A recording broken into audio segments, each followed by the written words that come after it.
Momo, time is money. The axiom time is money can only exist because we sever connections. You've certainly heard the phrase time is money. You might even have internalized it. In fact, you probably think that it's true. You probably don't even think that it could be a fabricated axiom which can be deconstructed. You just accept it as it is. It is a given that time is money as much as it is a given that there's no such thing as a free lunch. As much as it is accepted that our debts have to be repaid, or even that we have to have debts at all. These and many other axioms are fixed into our minds as immutable truths. They are axioms which define the very structure of our reality. They are the bricks and mortar which we build and maintain throughout our lives. But how true are they really? How immutable are they really? Should they even be immutable? Momo, or Momo the Conquest of Time, is a 2001 animated Italian children's film. The deconstruction of the axiom time is money is the film's central theme. In fact, I'd argue it's the most essential theme.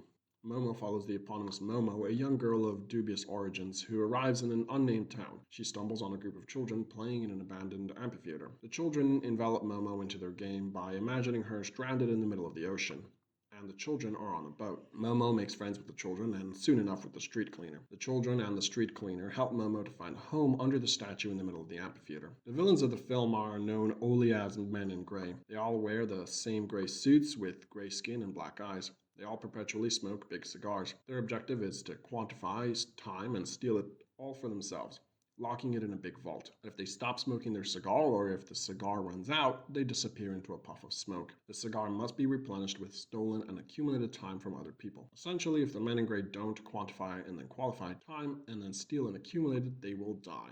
Qualification is inexorably linked with quantification. If something becomes quantified, it is almost automatically qualified as well. The quantification qualification paradigm is less a dichotomy than a singular dialectical process. Think about the axiom time is money. Is this true? It doesn't have to be true for it to hold power. The very belief in it materializes it. Does debating its epistemology change anything? We can observe it when we make calculations of value. When we say that something is a waste of time, or when we ask if something is worth it, we are quantifying it and by proxy qualifying it too. We are saying that time is money. We have become creatures of the quantification qualification paradigm, where every fiber in interaction is subject to the paradigm of quantification and qualification. We ascribe monetary value to our organs, to our actions, to our production, our labor, our lives, our time. We can only qualify them because we first quantified them. The quantification and qualification of existence is the great sin of our time.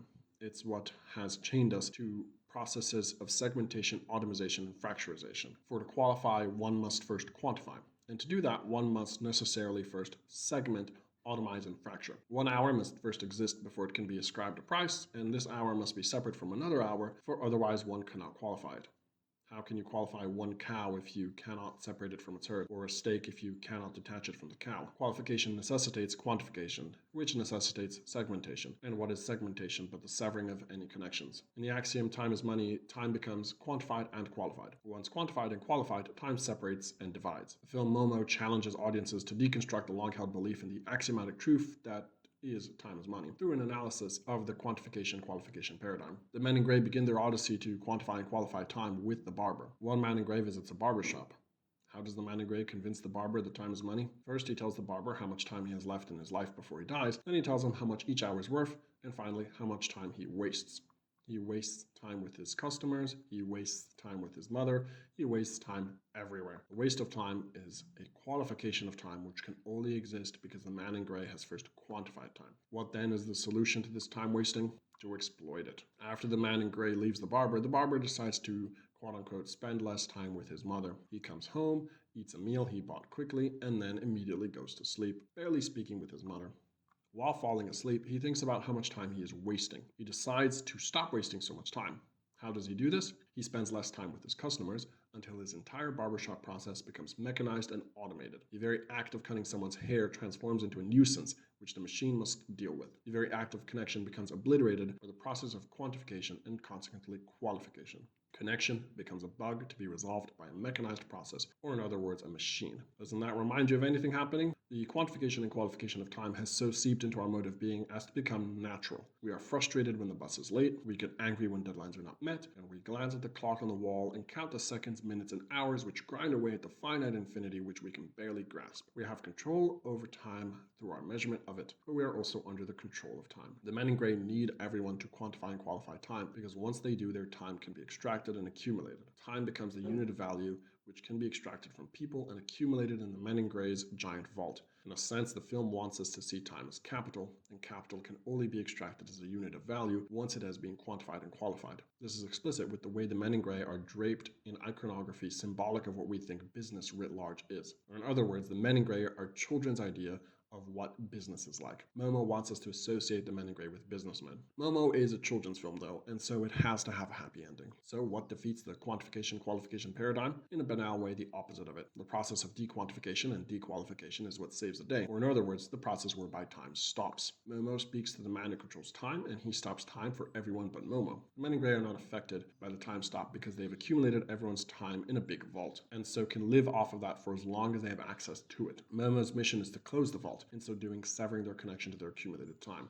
Without access to the accumulated time, the men in gray eventually all shrivel up and die, disappearing in their perpetual cloud of gray smoke from their cigars. Once all the men in gray disappear into clouds of smoke, never to be seen again, Momo reopens the vault. All of the accumulated time then rushes out of the vault and into the people from which it was stolen. Time, which was quantified, qualified, and stolen, is now being returned to those who it was stolen from. If we accept that time is capital in Momo, then we can accept that the solution to the problem is to cut the capital owner's access to capital and then redistribute the accumulated capital to the people. If we accept, as the film very clearly wants us to, that the men in gray represent the world of business and consequently capitalism, finance, and profit-making machines, then it's clear that the film holds a deep revolutionary core. To break the axiom time is money, all that one has to do is to stop time itself. Once time stops existing, you can be free of its grasp. Only when you stop counting time can you appreciate it. The bus will arrive when the bus arrives, the deadline will pass, and the essay will be done eventually. Time is something we construct, uphold, and maintain, and could just as easily construct differently. Time marches ever forward, whether or not we are there to measure it. Maybe we'd do better to focus our attention away from it and towards our lives, to those moments together,